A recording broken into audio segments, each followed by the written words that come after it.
हमारी हुकूमत ने 1 साल पूरा किया है। वैसे देखा जाए तो ये प्रेस कॉन्फ्रेंस जम्मू के कन्वेंशन सेंटर में इंफॉर्मेशन डिपार्टमेंट के तरफ से ऑर्गेनाइज किया जाना चाहिए था, लेकिन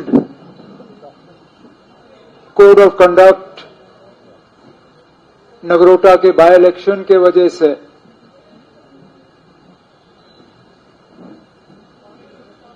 ये मुमकिन नहीं हुआ और हम भी नहीं चाहते थे कि इलेक्शन खत्म होने तक हम इंतजार करें। इसलिए बजाय ये कि आप सबको इंतजार करा के बाद में सरकारी प्रेस कॉन्फ्रेंस में हम बुलाएं, हमने सोचा जब इतना अच्छा पार्टी का दफ्तर है और आज एजुकेशन डिपार्टमेंट के एक बहुत ही अहम प्रोग्राम के सिलसिले में मैं जम्मू आया ही था,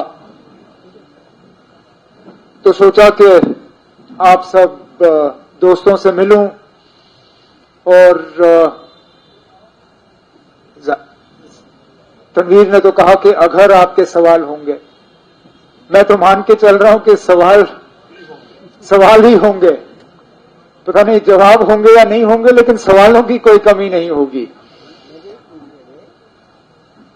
मैं शुरू में कोई ज्यादा लंबी चौड़ी बात नहीं करूंगा क्योंकि मुझे मालूम है कि लगभग सारे इश्यूज जो हैं आपके सवालों के जरिए सामने आ ही जाएंगे। हमने एक साल पहले कलमदान संभाला और लगातार उस दिन से आज तक इस कोशिश में लगे रहे कि जम्मू कश्मीर का और जम्मू कश्मीर के लोगों का भला हो, उनकी बेहतरी हो। मैं और मेरे काबिना के साथी हर मुमकिन कोशिश करके हमने तरक्की के कामकाज को तेज किया। लोगों के साथ इलेक्शन में किए हुए वादों को पूरा करने के लिए एक शुरुआत की। हमने जब लोगों से वोट मांगे या अपना मंशूर लोगों के सामने रखा, हमने 2 चीजों पर जोर दिया। एक ये कि यह हुकूमत 6 महीने की हुकूमत नहीं होगी, 1 साल की हुकूमत नहीं होगी, ये 5 साल की हुकूमत होगी। और इसलिए वो लोग जो हमारे मंशूर में लोगों के साथ किए हुए वादों को गिनना शुरू कर जाते हैं और फिर कहते हैं ना इसका क्या हुआ, उसका क्या हुआ, इसका क्या हुआ। जैसे मैंने जम्मू के असेंबली सेशन में कहा और उसके बाद बार बार अपनी तकरीरों में, मंशूर के हवाले से जब आपको हमें जज करना होगा तो 5 साल हुकूमत मुकम्मल होने के बाद करिएगा, क्योंकि कोई भी हुकूमत लोगों के साथ किए हुए वादे 6 महीने या साल में पूरे नहीं करते। हमने एक शुरुआत की, चाहे जो हमने लोगों के साथ सियासी वादे किए उस पर असेंबली में रेजोल्यूशन लाना, जम्मू कश्मीर के स्पेशल स्टेटस को लेके कैबिनेट में रेजोल्यूशन मंजूर करवाना, स्टेटहुड की बहाली के लिए, दोनों चीजें हमने की।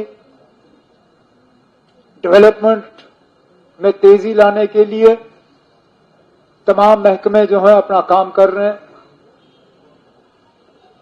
मुलाजमों की रेगुलराइजेशन, आज भी उस सिलसिले में एक ऐतिहासिक और बहुत अहम कदम स्कूल एजुकेशन डिपार्टमेंट की तरफ से, जबकि 860 सीपीडब्ल्यू जो मुश्किल से 500, 1000, 2000 रुपए कमा रहे थे, उन्हें आज एजुकेशन डिपार्टमेंट की तरफ से रेगुलराइज किया गया। इसी तरह और भी डिपार्टमेंटों ने यह सिलसिला शुरू किया है और हम अपने लोगों के साथ किए हुए जो वादे हैं उन पे बिल्कुल हम वादाबंद हैं। और जैसे मैं बार बार कहता हूं, जिन जिन मुद्दों पे हमने इलेक्शन लड़ा, हुकूमत का वक्त खत्म होने पे उस सब चीज का रिपोर्ट कार्ड जो है वो लोगों के सामने पेश किया जाएगा।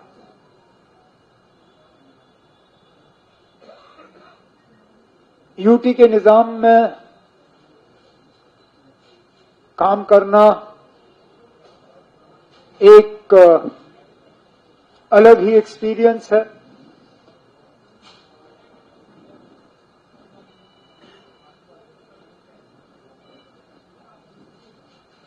हम अपनी जगह उम्मीद लगाए बैठे थे कि पहले साल के अंदर ही मरकज की हुकूमत जम्मू कश्मीर के लोगों के साथ किया हुआ स्टेटहुड की बहाली का वादा जो है वो पूरा करेंगे, लेकिन चलिए फिलहाल नहीं हुआ। लेकिन हम अपनी कोशिशों से पीछे नहीं हटेंगे। हम अभी भी मान के चलते हैं कि जम्मू कश्मीर के लगभग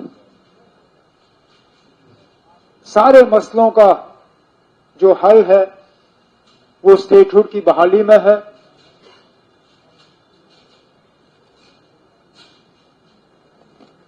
मैं एक बार फिर गवर्नमेंट ऑफ इंडिया, वजीर आजम और उनकी तमाम टीम को ये कहना चाहूंगा यहां जम्मू के सरजमीन से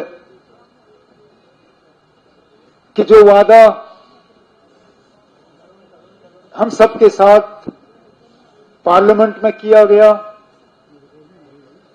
जो सुप्रीम कोर्ट के सामने किया गया, उसको पूरा करिए और जम्मू कश्मीर में रियासत का दर्जा जो है उसको दोबारा बहाल करें।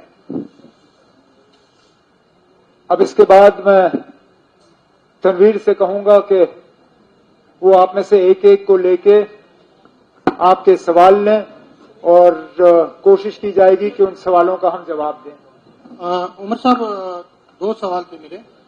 पहला सवाल ये है कि अभी महबूबा मुफ्ती ने एक स्टेटमेंट जारी किया है। उन्होंने कहा कि वो राज्यसभा इलेक्शंस में आपको सपोर्ट करने तैयार है, वो तैयार है आपको सपोर्ट करने के लिए, बट उसके लिए आप जो उनकी तरफ से जो बिल्स आएंगी असेंबली में, उसमें एंटी लैंड एविक्शन बिल है और डेली वेजर्स को रेगुलराइज करने का जो है वो चाहती हैं कि उसको वो आप सपोर्ट करें, तो उस पर आपकी रिएक्शन चाहेंगे। और दूसरा, एक साल में आपने असेंबली में जब आपने एक बात की थी कि स्नो मेल्ट होगा, विंटर चला जाएगा और बाहर आएगी, तो एक साल के बाद आपको क्या लगता है, क्योंकि नेशनल कॉन्फ्रेंस अगर आपकी लीडरशिप है उसको चारों तरफ से हमले हो रहे हैं और ये भी कहा जा रहा है सज्जाद लोन की तरफ से, महबूबा की तरफ से और कांग्रेस की तरफ से भी इशारों में कि आप बीजेपी के नजदीक आ रहे हैं और बीजेपी के नजदीक आने के साथ साथ सईद आगारोला ये भी कह रहे हैं कि आप अलायंस को एक तरह से उनको भूल रहे हैं, तो एक तरह से कहीं ना कहीं आपको नहीं लगता एक चैलेंज है आपके लिए?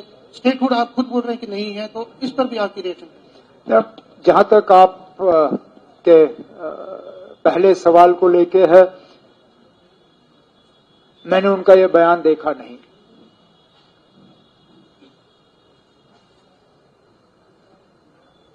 फारूक साहब के साथ जब उनकी बात हुई डॉक्टर साहब ने सिर्फ उनसे यही गुजारिश की कि मुकाबला बीजेपी के साथ है, कोई और उम्मीदवार मैदान में है नहीं। अगर बीजेपी के खिलाफ वोट नहीं डाला जाएगा तो वो सीधा सीधा बीजेपी को फायदेमंद होगा।